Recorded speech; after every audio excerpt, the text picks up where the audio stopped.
Hello दोस्तों और स्वागत है। आज हम बात करने वाले हैं उन कमाल के सिस्टम्स की जो एक नन्हे से पौधे से लेकर हमारे अपने शरीर तक हर चीज को कंट्रोल और कोऑर्डिनेट करते हैं। तो चलिए शुरू करते हैं। अच्छा, एक सवाल से शुरुआत करते हैं।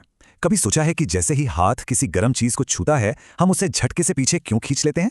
हम सबने ये महसूस किया है ना? वो जो बिजली की सी तेजी होती है, वो कोई जादू नहीं है, बल्कि हमारे शरीर का अपना एक कमाल का सिक्योरिटी सिस्टम है। पर सवाल ये है कि ये होता कैसे है? इस पलक झपकते होने वाली प्रतिक्रिया को आप एक तरह का इमरजेंसी कमांड समझ सकते हैं, जो हमारा शरीर खुद को ही देता है।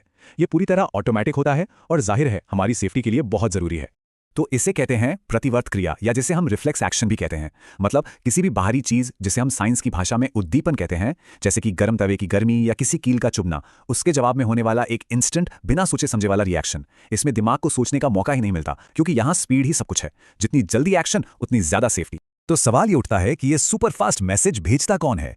असल में हमारे शरीर के अंदर एक जबरदस्त इंफॉर्मेशन हाईवे बिछा हुआ है। जी हाँ, एक हाईवे। और इसी को हम कहते हैं तंत्रिका तंत्र, यानी हमारा नर्वस सिस्टम। ये हमारे शरीर का कम्युनिकेशन नेटवर्क है। और अगर तंत्रिका तंत्र एक हाईवे है, तो इस पर दौड़ने वाली गाड़ियां हैं न्यूरॉन्स। यही हैं हमारे शरीर के सुपर फास्ट मैसेंजर्स। ये वो स्पेशल सेल्स हैं जो इन मैसेजेस को इलेक्ट्रिक सिग्नल के रूप में पूरे शरीर में दौड़ाते हैं। चलिए अब देखते हैं कि यह मैसेज एक न्यूरॉन के अंदर ट्रैवल कैसे करता है। तो देखिए, सबसे पहले है डेंड्राइट। ये एक एंटीना की तरह काम करता है जो सिग्नल को पकड़ता है। फिर यह सिग्नल जाता है कोशिका काय, यानी सेल बॉडी में, जहां यह एक इलेक्ट्रिक करंट में बदल जाता है। अब यह करंट एक्सॉन नाम के लंबे तार से होता हुआ आगे बढ़ता है और आखिर में नर्व एंडिंग पर पहुंच जाता है, जहां से इसे अगले न्यूरॉन को पास किया जाना है। पर एक मिनट, एक न्यूरॉन से दूसरे न्यूरॉन तक ये सिग्नल जाता कैसे है? क्योंकि वो तो आपस में जुड़े भी नहीं होते। यहीं पर एंट्री होती है सिनैप्स की। सिनैप्स असल में दो न्यूरॉन्स के बीच का एक छोटा सा गैप है, एक खाली जगह। अब इस गैप को पार करने के लिए जो हमारा इलेक्ट्रिक सिग्नल था, वो एक केमिकल सिग्नल में बदल जाता है। मतलब कुछ केमिकल्स रिलीज होते हैं जो तैरकर दूसरे न्यूरॉन तक मैसेज पहुंचाते हैं। कमाल है ना? ओके, तो अब एक छोटे से क्विज का टाइम। देखते हैं कितना ध्यान दिया। सवाल बहुत सीधा है। दो नर्व सेल्स के बीच के उस खाली स्पेस को क्या कहते हैं? और सही जवाब है ऑप्शन ख, सिनैप्स। शाबाश, ये छोटा सा गैप ही है जो हमारे पूरे नर्वस सिस्टम को ठीक से काम करने देता है। अच्छा, ये तो हुई बिजली की सी तेजी वाली बात। पर उन कामों का क्या जो शरीर में धीरे धीरे होते हैं, जैसे हमारा बड़ा होना या फिर खाने का पचना? इन सब के लिए तो कोई दूसरा सिस्टम होना चाहिए, है ना? बिल्कुल। और शरीर इसके लिए एक बिल्कुल अलग तरह का मैसेजिंग सिस्टम इस्तेमाल करता है। तो चलिए दोनों सिस्टम्स को साइड बाय साइड रखकर देखते हैं। एक तरफ है हमारा nervous system, superfast electric signal वाला, जिसका असर फौरन होता है पर कम देर टिकता है। और दूसरी तरफ है एंडोक्राइन सिस्टम। ये थोड़ा स्लो है, केमिकल सिग्नल भेजता है, पर इसका असर बहुत लंबे समय तक रहता है। तो चलिए मिलते हैं एंडोक्राइन सिस्टम से। आप इसे हमारे शरीर की केमिकल पोस्टल सर्विस समझ सकते हैं। ये क्या करता है? ये हार्मोन्स नाम के केमिकल लेटर्स बनाता है और उन्हें सीधे हमारे ब्लड स्ट्रीम यानी खून में डाल देता है। और फिर खून के साथ बहकर ये हार्मोन्स अपनी सही मंजिल तक पहुंच जाते हैं। इस सिस्टम में कुछ बड़े खिलाड़ी हैं, चलिए उनसे मिलते हैं। सबसे पहले पीयूष ग्रंथि या पिट्यूटरी ग्लैंड। इसे मास्टर ग्लैंड भी कहते हैं, क्योंकि ये बाकी ग्लैंड्स को कंट्रोल करती है और हमारी ग्रोथ के लिए भी जिम्मेदार है। फिर आती है थायराइड ग्रंथि। ये हमारे मेटाबॉलिज्म को संभालती है, मतलब हमारी बॉडी कितनी तेजी से एनर्जी बर्न करेगी।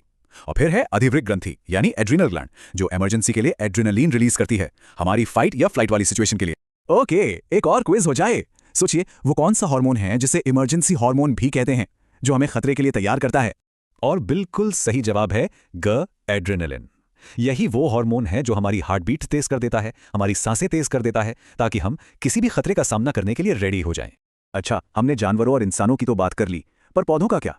उनके पास तो नर्वस सिस्टम नहीं होता, ना ही कोई ग्लैंड्स होते हैं। तो फिर वो अपने आसपास के माहौल को कैसे रिस्पॉन्ड करते हैं? सूरज की तरफ कैसे मुड़ जाते हैं? चलिए पता करते हैं।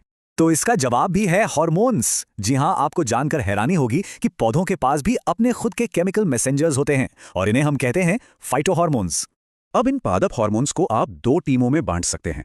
एक है ग्रोथ प्रमोटर्स की टीम। इसमें आते हैं ऑक्सिन, जिब्रेलिन जैसे हार्मोन्स, जो पौधे को कहते हैं बढ़ो और बढ़ो।